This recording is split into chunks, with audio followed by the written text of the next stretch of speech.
Уже не один раз в нашей программе мы повторяли вам о том, что мы вместе с вами готовимся к сдаче экзаменов на степень бакалавра. И 2 июня открывается экзамены на степень бакалавра экзаменом по румынскому языку для русскоязычных школ. И поэтому у нас сегодня в программе госпожа Радика Фитяско, преподаватель румынского языка лицея Василий Лупу. Bună dimineața. Bună dimineața. Госпожа Вероника Рашковану, преподаватель румынского языка лицея Дмитрий Кантемир. Bună dimineața. Bună dimineața. И ученики лицея Василий Лупу и лицея Дмитрий Кантемир. Bună dimineața. Bună dimineața.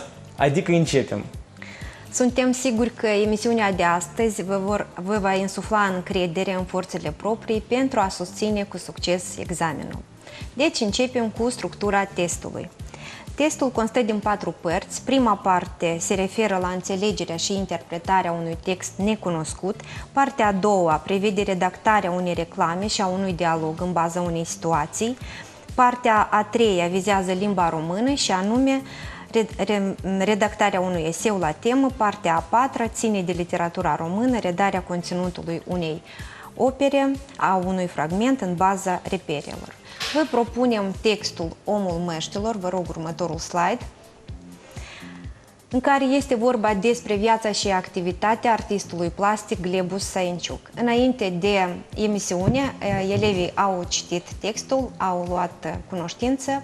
Vă rog să spuneți cum trebuie de citit textul. Trebuie de citit textul mai mult decât o oară. O dată. Încă alte sugestii? Noi trebuie să citim textul foarte atent. Foarte atent. Anastasia? Și cred că ar fi bine să povestim în gând, ori în rusă, ori în limba română, de mai multe ori ca să verificăm dacă înțelegem sensul textului. Așa. Bine. Deci venim cu câteva sugestii. Următorul slide. Citiți textul în întregime. Nu analizați fiecare cuvânt. Încercați să înțelegeți sensul cuvintelor din context. Dacă enunțul conține 7 cuvinte, dar cunoașteți numai 5, cu siguranță vă puteți da seama despre ce este vorba. Începeți să rezolvați testul. Dacă nu știți ceva, recitiți textul. Dacă nu puteți realiza vreun item, rezolvați mai departe. Apoi reveniți. Nu uitați să reveniți la text atunci când realizați fiecare item din partea întâia a testului. Și aici presupunem că dumneavoastră ați înțeles perfect textul și mergem la realizarea testului. Primul item, următorul slide. Primul item prevede transcrierea din text a enunțurilor care indică, în cazul nostru, facultatea absolvită de artistul plastic, debutul maestrului, testul pentru vizitatori, expozițiile personale în afara țării. Baremul prevede acordarea câte un punct pentru fiecare enunț identificat corect. 4 puncte în cazul nostru. Încercați acum să identificați corect propozițiile pe care trebuie să le scrieți. Vorbim de punctul A, facultatea absolvită de artistul plastic. Care ar fi propoziția? Stanislav, poftim? Eu cred că propoziția potrivită aș fi: eu eram la facultate de sculptură, ea la pictură. Corect. Punctul B, debutul maestrului. Anastasia? Prima sa expoziție personală a avut loc în anul 1936 la liceul unde învăța. Corect. Testul pentru vizitatori? Cred că aici ar potrivi propoziția că probabil din acest motiv a desena o văcuță a rămas a fi testul pentru toți cei care îi vizitau atelierul. Bravo, ați realizat corect dumneavoastră, dar totuși să facem unele generalizări. De ce trebuie să ținem cont când realizăm așa tipuri de sarcini? Cred că noi trebuie să copiem enunțuri în întregime. Așa, încă? Eugenia? Eu cred că nu trebuie să schimbăm cuvinte, dar trebuie să scriem așa cum este enunțul în text. Deci, atenție! Următorul slide, vă rog. A transcrie înseamnă a scrie din nou un text, fără modificări. A copia. Copiați enunțul în întregime, nu doar o parte a lui. sarcina nu prevede să răspundeți la întrebări. De aceea, incorect va fi enunțul Glebu Sainciuc a absolvit facultatea de pictură la punctul A. Răspunsul corect este eu eram la facultatea de pictură, la facultatea de sculptură, ea la pictură, așa cum îi prevede textul. Următorul slide, itemul 2. Itemul 2 vă cere să rescrieți enunțul înlocuind cuvintele subliniate prin sinonimele lor potrivite contextului. Pentru fiecare sinonim identificat corect vi se acordă un punct. Avem enunțul, intenția mea era să fac măști pentru toată lumea, nu neapărat oamenilor cunoscuți, susținea Glebu Sainciuc. Ce sinonime ați alege pentru cuvântul intenția? Poftim, Anastasia.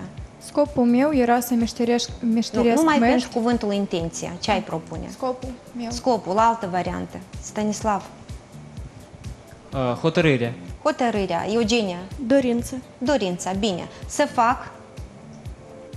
Să meșteresc. Așa. Să creez. Să creez. Bine. Neapărat. Obligatoriu. Bine. Numai decât. Numai decât. Nu doar. Oamenilor. Artem. Persoanelor. Persoanelor cunoscuți. Vestite. Bine. Și atât? Renumiți, celebri, susținea. Afirma. Afirma, altă variantă? Spunea. Spunea. Bine. Poftim, Anastasia, citește enunțul în întregime. Scopul meu era să meșteresc măști pentru toată lumea, nu numai persoanelor vestite, afirma Glebu Sainciuc. Deci, la ce trebuie să acordăm atenție în realizarea unui astfel de item? Poftim. Da, Stanislav. Să folosim cuvintele potrivite contextului. Așa, potrivite contextului. Încă? Dacă noi am schimbat vreun cuvânt, noi trebuie să respectăm forma cuvintelor. Forma cuvântului, corect. Corect. Iată, avem verbul susținea și atunci folosim afirma, spunea, zicea. Foarte bine și venim cu câteva recomandări. Deci trebuie să alegem un sinonim, următorul slide vă rog. Deci trebuie să alegem un sinonim adecvat contextului. De exemplu, cuvântul a sprijini este sinonimul cuvântului a susține, dar în context are sensul de a spune, a afirma, a menționa. Și este foarte bine, foarte important ca să țineți cont de acordul dintre cuvinte. Intenția mea, dorința mea, gândul meu și nu gândul mea. Oamenilor cunoscuți, dar persoanelor? Vestite.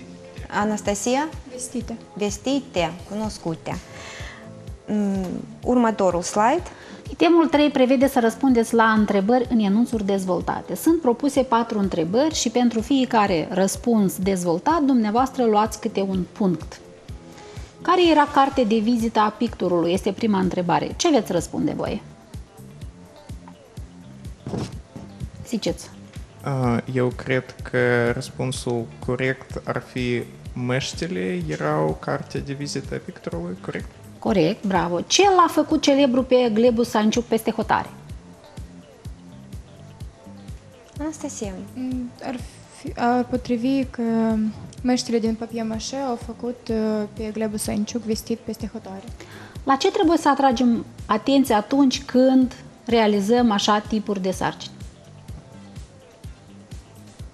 De ce ținem cont? Zi, Anastasia, nu te rușina. Cred că trebuie să bazăm la text și să răspundem cu cuvintele proprii.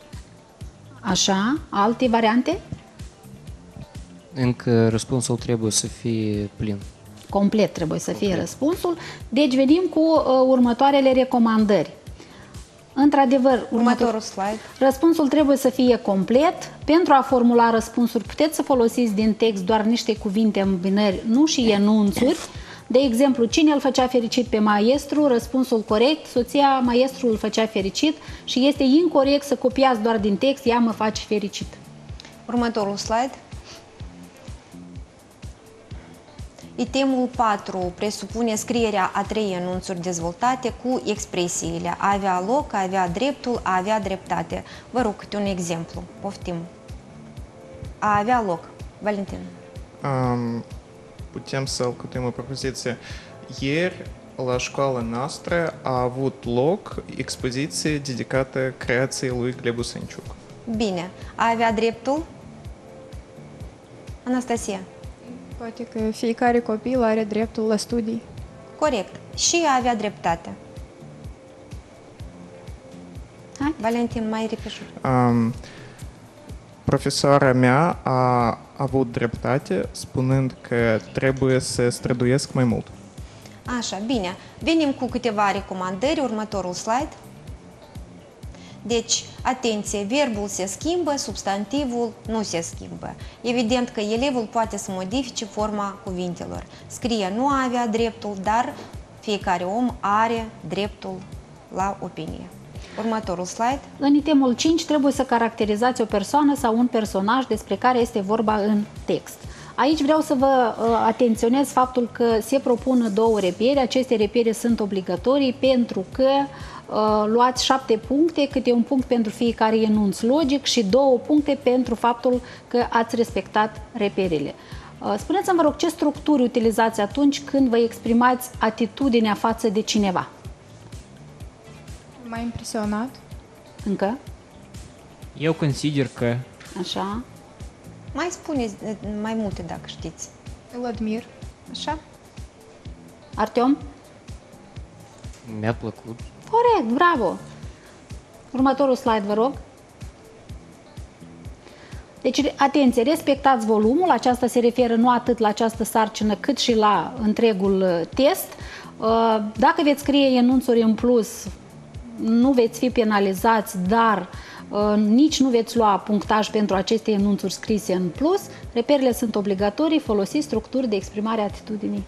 Următorul slide. Deci trebuie să scrieți 2 concluzii în baza textului citit. Pentru fiecare concluzie vi se acordă câte un punct. Vă rog următorul slide. Deci se acceptă concluzii logice incluse într-un enunț sau 2. Nu contează câte enunțuri scrieți. Important este să aveți 2 concluzii. Și desigur este important să utilizați structuri de formulare a concluziei. De exemplu, în urma lecturii textului am ajuns la concluzia că, în concluzie pot afirma că, deci, așadar. Poftim următorul slide. Deci, itemul 7 presupune să continuați în 3 enunțuri gândul lui Glebu Sănciuc. Noi trebuie mereu să căutăm fericirea deoarece. Poftim, continuați. Valentin? Cred că noi trebuie mereu să căutăm fericire, deoarece putem să o găsim în fiecare momentul vieții noastre. Bine. Anastasia? Cred că noi trebuie mereu să căutăm fericire, pentru că, deoarece numai omul fericit trăiește din plin. Bine. Stanislav? eu cred că mereu trebuie să căutăm fericire, deoarece noi ne ducem după fericire mai departe în viață. Mulțumim pentru răspunsuri.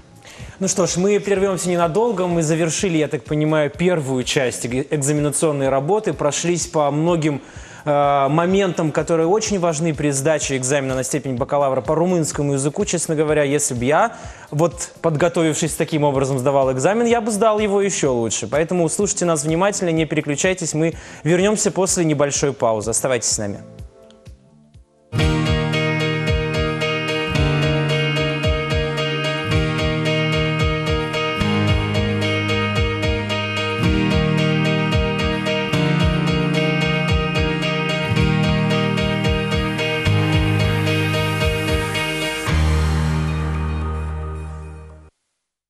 Я надеюсь, что вы все еще с нами. Я напомню, что сегодня, в среду и в пятницу, и в следующую среду, и также в пятницу мы готовимся вместе с вами к сдаче экзаменов на степень бакалавра. Сегодня мы готовимся к экзамену по румынскому языку для русскоязычных школ, которые в этом году сдают первым, 2 июня. У нас сегодня в гостях, я напомню, преподаватели. Это госпожа Радика Фитяско, преподаватель румынского языка лицея Василий Лупу, и госпожа Вероника Рашковану, преподаватель румынского языка лицей Dmitri Cantimir. Bună dimineața încă o dată. Haideți să mergem mai departe. Deci continuăm.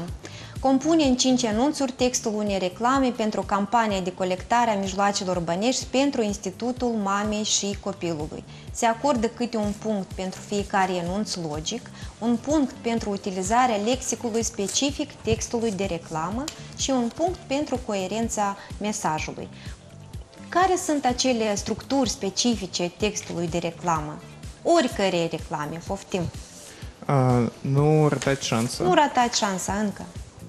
Nu fiți indiferenți. Bine. Ia microfon. Participați. Participați. Nu veți regreta. Așa, corect. Deci să revenim la sarcina din test. O reclamă pentru campania de colectare a mijloacelor bănești pentru Institutul Mamei și Copilului. Poftim câteva variante. Anastasia. Viitorul depinde de ajutorul vostru. Bine, Valentin? Aveți grijă de cei mai triști ca noi. Bine. Stanislav? Participați în procurarea echipamentului medical modern. Așa, foarte bine. Eugenia? Artyom? Fiți alături de noi, da? Așa, bine. Și câteva recomandări, următorul slide. Utilizați un lexic specific reclamei. De exemplu, vrei să dai o mână de ajutor? Caritatea face parte din viața ta? Nu ezita să participi și tu. Investiția în sănătate este o investiție în viitor. Căldura inimii tale îi va încălzi pe alții mai triști ca tine. Fii alături de copii, fii alături de viitorul țării. Practic ceea ce ați sugerat și voi. Următorul slide. Următorul item prevede continuarea unui dialog în baza unei situații concrete. În cazul dat, este dat un anunț care ne informează că pe data de 14 februarie 2015, Teatrul Național Mihai Eminescu invită toți admiratorii creației lui Grigore Vieru la serata dedicată poetului. Invitați speciali, poeți, interpreți, actori din Republică și de peste hotare, casa de bilete și numărul de telefon. Situația este, am citit anunțul dumneavoastră, aș vrea să obțin informații suplimentare, vă răspundem cu plăcere ce vă interesează. Ce este important să menționăm când realizăm dialogul? Eu cred că este important să scriem anunțurile dezvoltate potrivit contextului. Așa. Poate că nu trebuie să întrebăm despre informații care deja au fost menționate. În anunț, corect. Altceva? Eu cred că trebuie să folosim verbele în forma imperativă. Când vorbim la dialog, de ce? Ce ai vrea la imperativ să zici aici? Vino și cumpără bilete, numai la noi, da? Asta ar fi deja o publicitate. Așa, poate să zică caserița și așa ceva. O formă de publicitate. Da. Acum aș vrea să demonstrați că țineți cont de aceste recomandări pe care le-ați formulat de sine stătător. Încercați să continuați acest dialog, dramatizându-l. Vorbește Valentin cu Anastasia. Anastasia este casieriță, Valentin sună, telefonează. Eugen. Bună ziua, aș vrea să vă întreb cât costă biletul? Prețul biletelor este în jur de 50 până la 100 de lei. Următoarea întrebare poate să fie cine va veni la această serată? O așteptăm pe Anastasia Lazariuc. Unde pot procura biletele? Puteți procura biletele la casa biletelor sau prin internet. Mulțumesc mult pentru informații. Aș vrea acum să analizăm dialogul care l-ați audiat dumneavoastră. Ce nu corespunde acelor recomandări despre care am vorbit mai sus? A observat cineva ceva? Da, Stanislav? Trebuie să folosim propoziții dezvoltate. Și care nu a fost dezvoltată? Anume ultima. Deci cu plăcere această replică, da? Altceva ați observat? Transmiteți, vă rog. Stanislav. Și încă nu trebuie să scriem bună ziua. Nu este obligatoriu. Nu este numai decât să scriem bună ziua, asta este un mesaj, dar ne uităm că bună ziua pe care a folosit Valentin este tocmai a treia replică. Dumneavoastră mai întâi începeți să discutați și pe urmă ziceți bună ziua, cred că nu este logic. Deci e bună ziua aici nu era la locul ei și sigur că replica trebuie să fie dezvoltată, nu trebuie să avem replici dintr-un singur cuvânt. Și acum generalizăm ceea ce s-a spus mai sus. Următorul slide, vă rog. Deci, replicile trebuie să fie complete. Întrebările nu trebuie să conțină informații deja existente în anunț. De exemplu, întrebarea pe ce dată va avea loc serata va fi considerată incorectă, deoarece data este deja indicată în anunț. Aici am ajuns la finalul părții a doua a testului și acum răspundem la întrebările dumneavoastră. Ce întrebări Privire la acești itemi. Adică replica desigur sau cu plăcere nu va fi acordate puncte pentru replica. pentru că ea nu este completă. Nu este o replică completă. Eu am vrut să întreb ce înseamnă o propoziție dezvoltată. Deci enunțul dezvoltat este enunțul care în afară de subiect și predicat mai are și alte părți de propoziție. Dacă zicem că eu vorbesc, este o propoziție nedezvoltată. Eu vorbesc frumos la emisiunea dat și corect, este o propoziție dezvoltată. Alte întrebări? Если позволите, я как на правах модератора сегодняшней программы задам вопрос, насколько важна логика, да, самого сообщения, насколько важна логика, допустим, того же диалога, который мы вот сейчас обсуждали. Насколько преподаватели на это смотрят? Или они смотрят только на техническую часть, вот выполнили количество вопросов, количество ответов, все предложения являются распространенными, а что там спрашивают? Потому что, ну, по мне так звонить и покупать билеты на концерт и спрашивать, а на кого концерт? То есть логика нарушается. То есть если человек звонит и покупает билет на концерт кого-то, то он, соответственно, уже знает и звонит с конкретной целью. Насколько это оценивается в экзамене по румынскому языку? Или вот чисто технически нужно выполнить в соответствии со всеми правилами? Deci nu este corect abordarea dumneavoastră. Sigur că pentru logica enunțul este apreciat cu punctaj doar în cazul când el este logic și el corespunde sarcinii. Și special în acești tip de itemi, noi nu indicăm unele momente ca copilul să aibă ce să întrebe. Deci nu acordăm noi doar pentru faptul că este scris dezvoltat. То есть, если я правильно понимаю, да, ну, чтобы сейчас вот с утра расставить, скажем так, все точки над «и», преподаватели настолько логически составляют текст, чтобы внимательный ученик, который действительно владеет языком, нашел те необходимые вопросы, которые необходимо задать в этом диалоге. Dumneavoastră aveți perfectă dreptate. То есть, все делается для того, чтобы ученик все это заметил, и изобретать велосипед нет необходимости. Corect, aveți dreptate. Valentina a întrebat cine sunt invitații la această serată, pentru că în anunț se spune că vor fi invitați din țară și peste hotare. Cine anume dintre aceștia vor fi prezenți la serată? Ну, в общем, я понимаю, что если бы я проверял экзамен по румынскому языку, я бы, наверное, придирался даже больше к некоторым заданиям, нежели преподаватели, которые сегодня предоставляют вам информацию, уважаемые и ученики, и родители, которые вместе все 2 июня будут сдавать экзамен по румынскому языку для русскоязычных школ. Мы снова прервемся на небольшую паузу, после которой мы продолжим объяснение структуры экзамена на степень бакалавра. Не переключайтесь. Преподаватели румынского языка из лицея Василий Луп и лицея Дмитрия Кантемира сегодня у нас в гостях. Это госпожа Радика Фитяска, госпожа Вероника Рожкова. Ну, мы готовимся к сдаче экзамена на степень бакалавра для русскоязычных школ. Экзамен состоится, я напомню еще раз, 2 июня, и это первый экзамен на степень бакалавра. Ну что ж, я так понимаю, мы перейдем к самой сложной сейчас части экзамена, самой объемной, как я понял. Poftim. Deci, începem cu partea a treia. Scrie în 10 enunțuri un eseu la tema. În viață nu contează unde te afli, dar pe cine ai alături. Trebuie să respectați următoarele repere. Exprimă-ți atitudinea, prezintă argumente, folosește exemple, formulează concluzii. Se acordă câte un punct pentru fiecare reper. 2 puncte se acordă pentru coerența mesajului și 10 puncte, adică câte un punct pentru logica fiecărui enunț. Care sunt acele structuri cu ajutorul cărora putem să ne exprimăm atitudinea? Încă o dată, vă rog. Anastasia? Eu cred că Cred că. După părerea mea, Eugenia?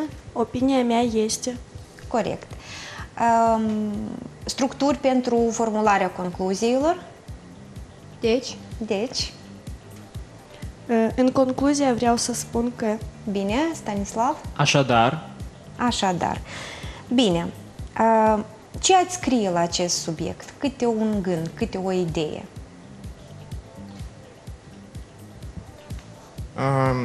eu aș scrie că oameni din jurul nostru schimb comportamentul nostru și opinia noastră față de diferite obiecte.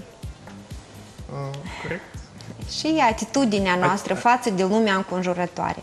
Prea multe noastre. Poftim, Anastasia? eu cred că nu e important unde te afli, dar când ai oameni dragi alături, oriunde te-ai aflat, te simți fericit. Bine, Stanislav? fiecare om are nevoie de un prieten, de o mână care îl va susține. Așa, bine. Ce exemplu ați putea aici propune?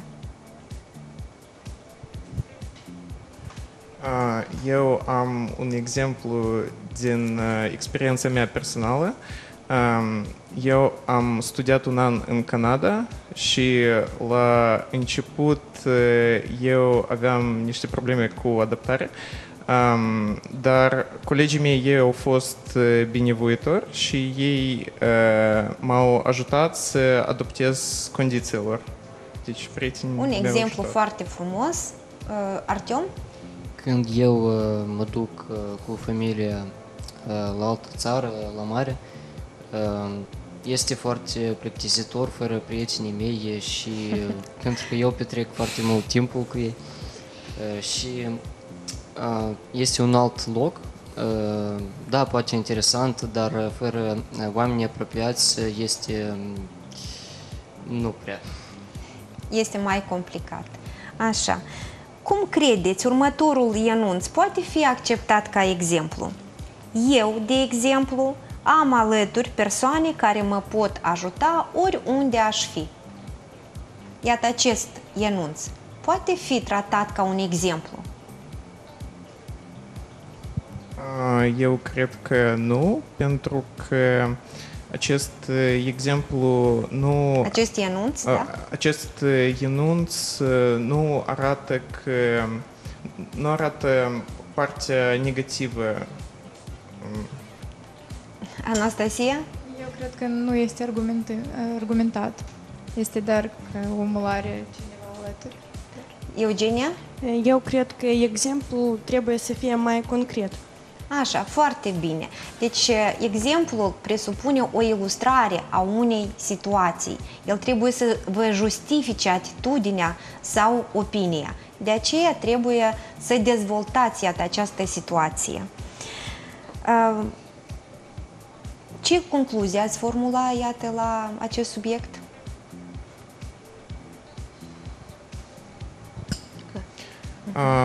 Eu aș scrie că Noi, desigur, avem nevoie de oameni din jurul nostru care pot să ne ajute în orice situație și de aceea trebuie... Și ar fi bine și noi și să ar fi fim bine așa, să oameni noi, de încredere, da? Să noi fim așa oameni de încredere.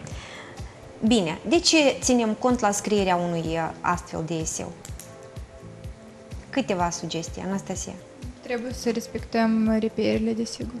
Să respectăm reperele, Eugenia, Trebuie să folosim exemple concrete. concrete, așa, Valentin? Atât, da? Trebuie să formulăm concluzii, desigur. Așa, deci să respectăm reperele. Următorul slide, vă rog.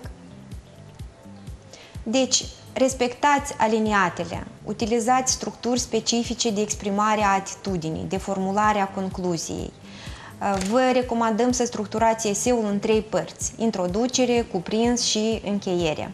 Pentru introducere folosiți date curioase, idei incitante, un citat, o întrebare retorică.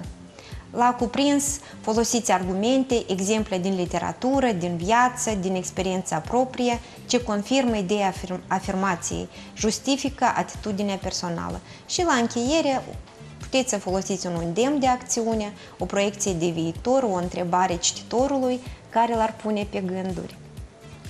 Ultimul item este itemul de la literatură și prevede redarea în 12 enunțuri a conținutului unei opere pe care ați studiat-o la literatură. În cazul nostru este vorba despre redarea conținutului novelei Cezara de Mihai Eminescu, exprimând și argumentând opinia personală față de subiectul lucrării. Baremul prevede acordarea 16 puncte, deci 12 puncte, câte un punct pentru fiecare enunț logic, un punct pentru exprimarea atitudinii față de conținutul lucrării, un punct pentru argumentarea acestei opinii, 2 puncte pentru coerența mesajului. Spuneți-mi, vă rog, cum ați începe voi redarea conținutului? Putem să începem. Eu amintesc cu plăcere opera Cezara de Mihai Eminescu. Așa, alte variante? Eu cred că noi putem să începem în textul Cezara se povestește despre o istorie de dragoste. Așa, altă variantă? Istoria Cezarei îmi amintește istoria de Romeo și Giulietta de William Shakespeare. Așa, în lucrarea dată este vorba, în lucrare se povestește, personajele centrale ale lucrării sunt. Când vorbim despre exprimarea atitudinii, cum putem noi să ne exprimăm atitudinea față de conținutul unei lucrări? Ce zicem noi? Putem să zicem, este o minunată poveste de dragoste. Da. Mie mi-a plăcut foarte mult această lucrare, deoarece ea este foarte frumoasă și interesantă. Se poate. Eu aș recomanda tuturor să citească opera aceasta. Este atitudine, corect. Deci atunci când ați vrut, Anastasia, să ziceți? Să nu vă supărați că nu v-am întrebat. Deci la ce trebuie să atragem atenția atunci când noi scriem acest eseu? Următorul slide, vă rog. Respectăm volumul. Exprimarea opiniei argumentate este obligatorie.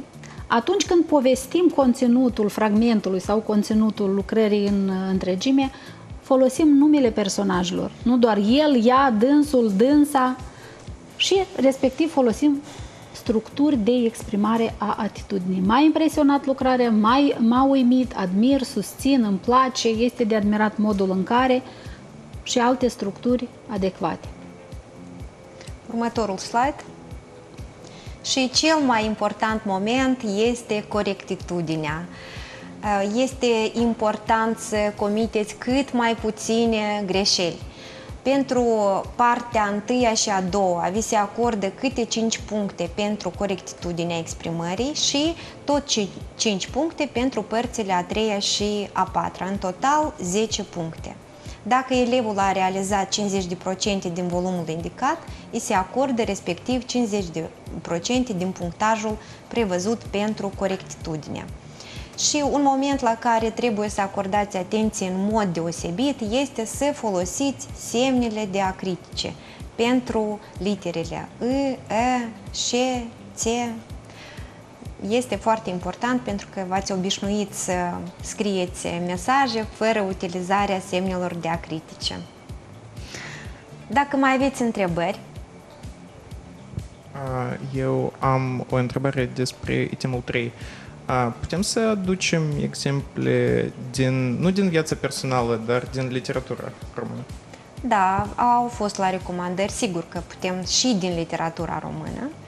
Anastasia? Și am o întrebare. Eu am înțeles că noi putem să redăm conținutul unui fragment, nu operei în întregime. Da, desigur, puteți să vă expuneți atitudinea față de un fragment care v-a impresionat în mod deosebit. Artyom? De exemplu, dacă voi scrie că nu mi-a plăcut lucrarea, voi fi penalizat? Nu vei fi penalizat dacă vei argumenta de ce nu ți-a plăcut lucrarea. Noi acceptăm orice opinie. Este important să fie formulată corect și argumentată. Încă întrebări? Da, Valentin? Dacă noi nu respectăm ordinea reperelor, noi fim penalizați? De fapt, reperele sunt structurate logic și reperele vă ajută să vă expuneți logic mesajul. Dar dacă schimbați ordinea, nu e o problemă, se acceptă. Da? Ce să facem dacă nu ajunge locul pentru să scriem itemul? Eu cred că loc va fi suficient pentru, văzând testul de la pretestare, deci pentru un enunț vi s-a acordat câte 2 rânduri, eu cred că spațiul va fi suficient pentru realizarea Eu aici testului. aș recomanda tuturor candidaților să se străduiască, să scrie frumos, îngrijit, așa ca evaluatorii să citească cu plăcere lucrările dumneavoastră. Da, am o întrebare. Noi vom fi penalizați dacă scriem nu chiar frumos? Nu veți fi penalizați, dar dacă evaluatorul nu va înțelege ce ați scris, evident că veți lua 0 puncte. Nu încercați să faceți în lucrare diferite săgeți, să arătați că iată am început acolo și să se duce propoziția mea în altă parte, pentru că toate semnele care nu corespund testului pot fi luate ca un semn pentru evaluator și lucrarea voastră poate fi anulată. У меня есть вопрос к преподавателям по поводу, опять же, чистоты работы. Да? Я так понимаю, что замазки, карандаши, резинки и все остальное не учитываются. То есть если есть какие-то погрешности, да, в работе, то снимаются баллы. Creionul, rigla se folosesc pentru alte discipline, matematica, de exemplu, la limba română doar pixul.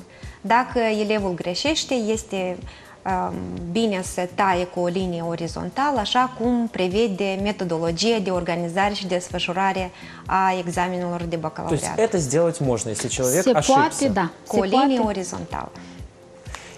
Госпожа Радика, госпожа Вероника, вот у меня еще такой вопрос. К тем, есть наверняка категория учеников, да, в школах, которые очень хорошо владеют румынским языком, но плохо владеют румынской литературой. Вот если убрать это последнее задание, да, когда человек понятия не имеет, что это за новелла Чезаро, хотя ее должен он знать по программе, но он прекрасно владеет языком, он хорошо пишет, есть такая категория, да, Da. учеников. Как относятся к таким работам преподаватели при проверке и сколько максимум может такой ученик заработать, если он не знает литературу, но прекрасно владеет языком румынским? Noi nu putem să vorbim despre ceea ce va fi anul acesta, mă refer la convertirea punctajului în note, dar dacă să ne referim la ceea ce a fost anul trecut, testul a avut 87 de puncte, la literatură sunt acordate 16, deci 87 minus 16 sunt 71, asta a fost nota 7. То есть, в принципе, он может надеяться на какую-то положительную оценку, если он... Asta nu este notă pozitivă, este nota 7, asta este ceva O notă destul de bună. Da. По поводу, вот, кстати, вы отметили очень правильно, да,